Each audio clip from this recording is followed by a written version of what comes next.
Then. The baby boomers grew up and had children of their own, Generation X, and thus they passed on the same hard work ethic. But then, a huge shift happened in the global economy that changed everything. Generation X lived through a time of great prosperity. Industry was on the rise, and the world was finally dragging itself out of the pit that it dug for itself during the war. This gave Gen Xers a can-do attitude, and so they taught their children, us millennials, that if you put your mind to it, you can do anything, become anyone, and live a very successful, happy life.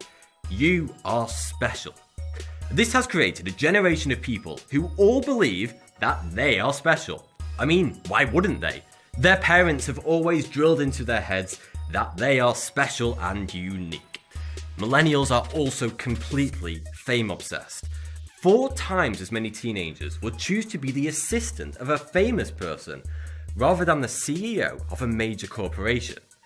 In a recent poll, when asked what they would like to do for a career, 54% of 16-year-olds answered, become a celebrity. Far gone are the days when becoming a celebrity was just a side effect of demonstrating unique talent to the masses. Millennials are also lazier. We have grown up with technology that can think for us, and therein lies the biggest problem that's ruining the lives of young people today. Mobile phones. I know, you've heard it 100 times, mobile phones are bad for you. But do you really know why? And just how damaging they are for our mental health? Because the research is terrifying. So, just imagine you're out enjoying a meal at a restaurant with family or friends. How many times do you check your phone over the course of that meal? The average millennial checks their phone over 100 times per day, and they touch, tap or swipe on their phone over 3,000 times per day. Why? Because we're all addicts. I mentioned earlier that receiving likes releases dopamine. Well, so does hundreds of other things that we do with our phones. Taking a picture of your food, taking a selfie, writing a status update that you just cooked the most amazing omelette of your life. All of these acts release dopamine. Even before we upload them to the internet, dopamine is released in advance because our brains anticipate the multitude of likes and shares it should hopefully receive. Within seconds, we start to receive feedback. This is instant gratification, instant approval from our peers, and it goes on and on round the clock. We receive instant gratification when we wake up, peer approval before we go to bed, and throughout the middle of the night. The dopamine swirls and swirls in our brain in an everlasting continuum of self-fulfillment and reward. This only serves to perpetuate our narcissism until it stops.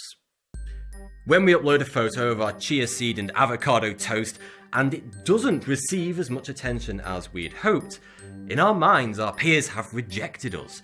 We are now lost, without purpose. We are now depressed.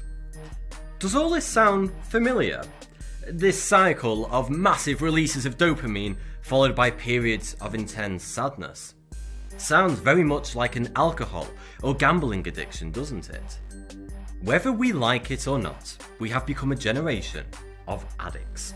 We check our phones at dinner because we're addicted. It's the reason we put it on the table next to our food. Putting the people we should be spending quality face-to-face time with in second priority to our little dopamine device.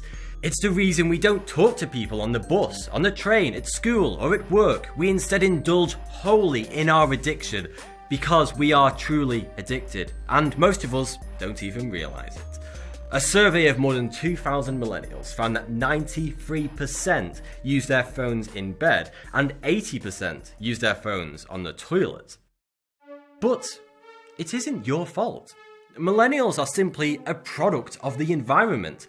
This is the hand we were dealt.